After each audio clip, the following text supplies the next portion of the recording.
ये है दिल्ली दर्पण। नमस्कार, मैं हूं अपूर्वा गोस्वामी और आप देख रहे हैं दिल्ली दर्पण टीवी।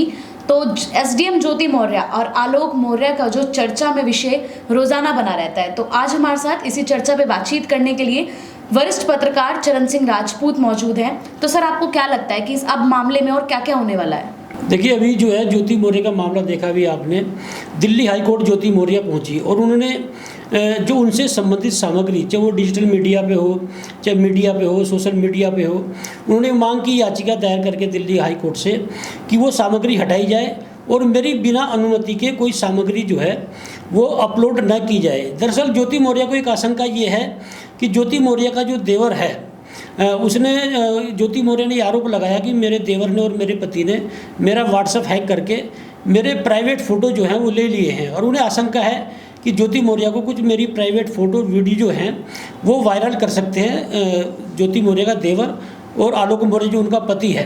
तो ये होना क्या है, ये तो विवाद और बढ़ रहा है। जैसे हम लोग बीच में बोल रहे थे कि समझौता होने जा रहा है, लेकिन लग नहीं रहा जिस कोई समझौता होगा। तो ज्योति मौर्य जो है, उन्होंने आलोक मौर्य के ऊपर दहेज का मामला और दहेज का केस लगाया है, तो उस पर क्या कहना चाहेंगे आप? नहीं, दहेज के मामले में तो जो इलाहाबाद हाई कोर्ट है, कार्रवाई की रोक लगा दी है इलाहाबाद हाई कोर्ट ने। और मेडिकल जो एक मध्यांतर जो होता है, उसमें एक सेंटर होता है, वहाँ पर भेज दिया है इस मामले को। और एक तरह से आलोक मौर्य को और उसके भाई को जमानत दे दी है। मतलब एक तरह से बहुत बड़ी राहत इस मामले में आलोक मौर्य को मिली है। ये कहा जा सकता है कि एक तरह से इलाहाबाद हाई कोर्ट ने इस मामले को जो है, जो आरोप लगाया था, ज्योति मौर्य ने आरोप नहीं लगाया था, ज्योति मौर्य की जो जेठानी है उसने आरोप लगाया था दहेज का मामले का। इसमें आलोक मौर्य था, उसका भाई था ये विनोद मौर्य। तो उस मामले में जो है उन लोगों को राहत मिल चुकी है, या मतलब एक तरह से कोर्ट ने नकार दिया है इस मामले को। तो आपको क्या लगता है इस पूरी चर्चा में, ये जो भी इनकी चल रहा है आजकल इनका टॉपिक, तो इस पे इनके बच्चों के ऊपर क्या बीत रही होगी, उनकी मानसिक स्थिति पे क्या हो रहा होगा? देखिए, बच्चे तो इस तरह के, मैं बताऊँ अपूर्वा तुम्हें, कि चाहे लिव इन रिलेशन के मामले हों, चाहे अवैध संबंधों के मामले हों, सबसे ज़्यादा यदि किसी को इन मामलों में सफ़र करना पड़ता है तो वो बच्चे होते हैं। और ज्योति मौर्य और आलोक मौर्य के मामले में भी जो दोनों बेटियां हैं, उन्हें बहुत ज़्यादा फेस करना पड़ रहा होगा। देखिए, परिवार में वो लोग रह रहे होंगे, तो परिवार में कहीं ना कहीं रिश्तेदार या मिलने जुलने वाले बच्चों से इस तरह की बातें बोल देते हैं। जैसे ऑडियो वायरल हो रही है, वीडियो वायरल हो रही है।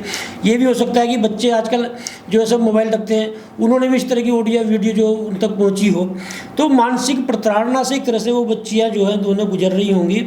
और इस मामले में मैं ये भी कहूँगा कि अभी तक जितने भी बातें सामने आई है, ज्योति मौर्य ने वो अपनी बेटियों के बारे में भी कुछ नहीं बोला है। जैसे कोई माँ होती है तो सबसे पहले बेटियों की बात करेगी, भाई मेरी बेटी है, उनके लिए मैं कुछ भी कर सकती हूँ या उसमें। लेकिन अभी तक आलोक मौर्य कई बार रोया अपने बेटियों के मामले में कि मैं बेटियों के लिए जो है माफ़ी भी मांग लूँगा ज्योति मौर्य से, लेकिन उनकी ज़िंदगी संवारनी है। अभी तक ज्योति मौर्य की ओर से बेटियों के मामले में भी कोई किस तरह का बयान नहीं आया। तो ये संवेदनहीनता दर्शाती है। और संवेदनहीनता क्या, जिस तरह से ज्योति मौर्य के जो है मनीष दुबे जो है तथाकथित प्रेमी है, अवैध संबंध रहे हैं, और जिस तरह से आलोक मौर्य ने जो है ऑडियो वायरल की है लखनऊ में, जिस तरह से होटल के मामले सामने आए हैं, फुटेज आई है, और वहाँ से जो कुल मिला के, तो एक तरह से ज्योति मौर्य की फजीयत तो हो ही रही है, लेकिन उसके लिए जिम्मेदार भी खुद वही है। तो आपको क्या लगता है, आलोक मौर्य जो है वो ज्योति मौर्य को पढ़ाने का ज़्यादा ही श्रेय नहीं ले रहे हैं? देखिए, आलोक मौर्य, इसमें कहीं से दो राय नहीं है कि यदि ज्योति मौर्य पढ़ने में तेज नहीं होती या पढ़ने की ललक ज्योति मौर्य को नहीं होती है, तो पैसे खर्च करने वाले तो बहुत लोग होते हैं। इसमें कहीं से दो राय नहीं। वो पढ़ने में तेज थी, लगन थी, मेहनत की, और उस बेस पे एसडीएम बनी। लेकिन ज्योति मौर्य को ये भी समझना चाहिए कि अभाव में रहकर आलोक मौर्य ने चतुर्थ क्लास का जो है कर्मचारी सुई पर, और ज्योति मौर्य ने को पढ़ाया, पहले शिक्षिका बनाया वो ज्योति मौर्य को, एसडीएम बाद में बनी ज्योति मौर्य। और तो देखिए, जब एक जिम्मेदारी आ जाती है, बच्चों की भी जिम्मेदारी होती है, घर की भी होती है, तो उस बीच में यदि पति कोई पत्नी पर खर्च कर रहा है तो वो तो एहसान मानना चाहिए। लेकिन ये नहीं कि साहब हर जगह जो है ज्योति मौर्य को मैंने पढ़ाया। और ज्योति मौर्य ने नाराज़गी दिखाई भी, एक पत्रकार से ज्योति मौर्य की बात हो रही थी, तो ये बोला कि भाई ठीक है, मुझे तो ज्योति आलोक मौर्य ही नहीं जो है पाला है, परोसा है, सब कुछ आलोक मौर्य ने ही किया है।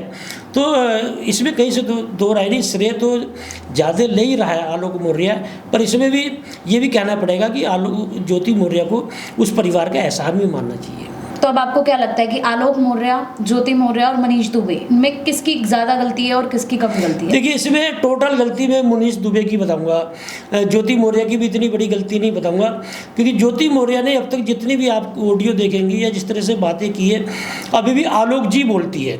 और जब हत्या का षड्यंत्र ये लोग रच रहे थे, जो वो ऑडियो वायरल हुई है जिस तरह की, वो मनीष दुबे की और ज्योति मौर्य की बताई जा रही है, तो उसमें भी जब मनीष दुबे बोलता है कि भाई तलाक कब ले रही हो, तो आलोक जी ही बोलती हो कि आलोक जी नहीं मान रहे हैं उनमें से, और मुझे तो लग रहा है कि इन्हें मरवाना ही पड़े। मतलब वो भाषा में कहीं से भी ज्योति मौर्य की जो है वो बदसलूकी नहीं है।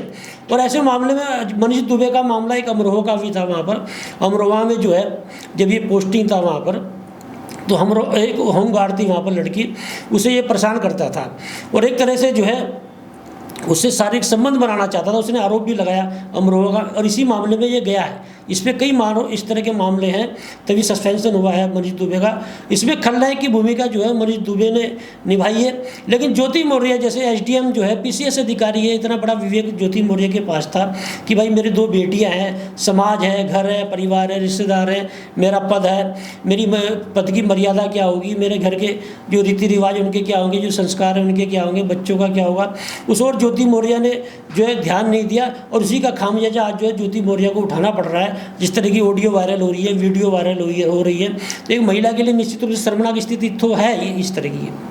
तो ऐसी भी खबरें आ रही हैं कि जो आलोक मौर्य की जो माँ है वो काफ़ी ज़्यादा गंभीर बीमार हो गई हैं, उनको कोई बीमारी आ गई है।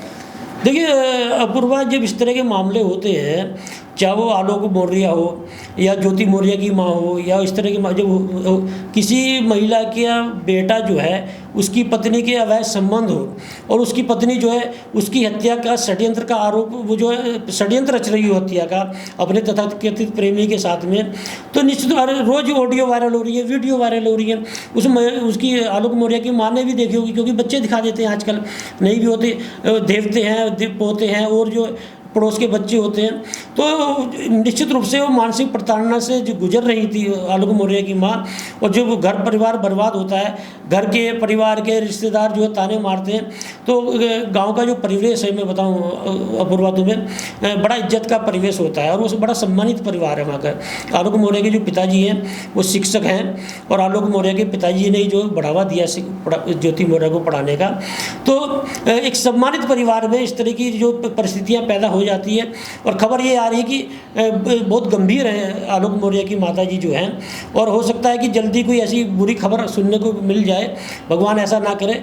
और आलोक मौर्य रो के बोला भी कही उसने जी कि भाई मैं जो हूँ, मेरी तो माँ भी मार दी ज्योति मौर्य ने। तो इस तरह के मामले जो है महिलाओं के साथ में अक्सर हो जाते हैं। तो ऐसे समाज में मामले जो ये नाजायज़ संबंध बनाते हैं, अवैध संबंध जो होते हैं, वो कितने जायज़ हैं?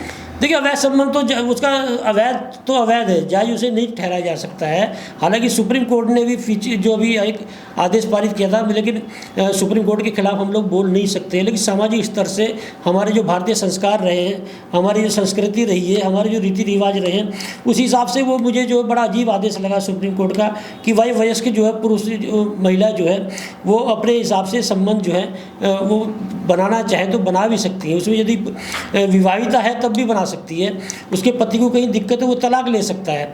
तो इस तरह के जो आदेश पारित होती है तो उससे भी कहीं ना कहीं जो है समाज में भटकाव आता है। लेकिन शादीशुदा औरत है उसमें से, और बच्चे हैं साथ में, समाज है, घर है, परिवार है, तो इस तरह के संबंधों को जायज़ तो नहीं ठहराया जा सकता है। लेकिन समाज में इस तरह के संबंध जो फल फूल रहे तो वो अपराध भी हो रहा है। आप देख लीजिए, लिव इन रिलेशन संबंध जो है लोग कितना ही उसे कानूनी जो है दर्जा दे दें, लेकिन आप देख लीजिए अपराध की जड़ है। आप रोज़ देख लीजिए लड़की की हत्या कर दी है, उनमें झगड़ा हो गया है या और भी और तरह के अपराध हैं। तो इस तरह के संबंध तो अपराध को जन्म देते ही हैं। और ऐसे मामले आप जब देखती हैं, जब उजागर होते हैं, तो या तो आत्महत्या कोई एक दूसरा करता है या हत्या होती है, या इस तरह से समाज में जलालत झेलनी पड़ती है, जो आज ज्योति मौर्य को झेलनी पड़ रही है। तो आज की चर्चा में सिर्फ इतना ही। देखते रहिए दिल्ली दर्पण टीवी। लेटेस्ट खबरों के लिए सब्सक्राइब करें हमारा YouTube चैनल या फिर लॉग ऑन करें www.delhidarpantv.com। खबरों की कवरेज और विज्ञापनों के लिए संपर्क करें।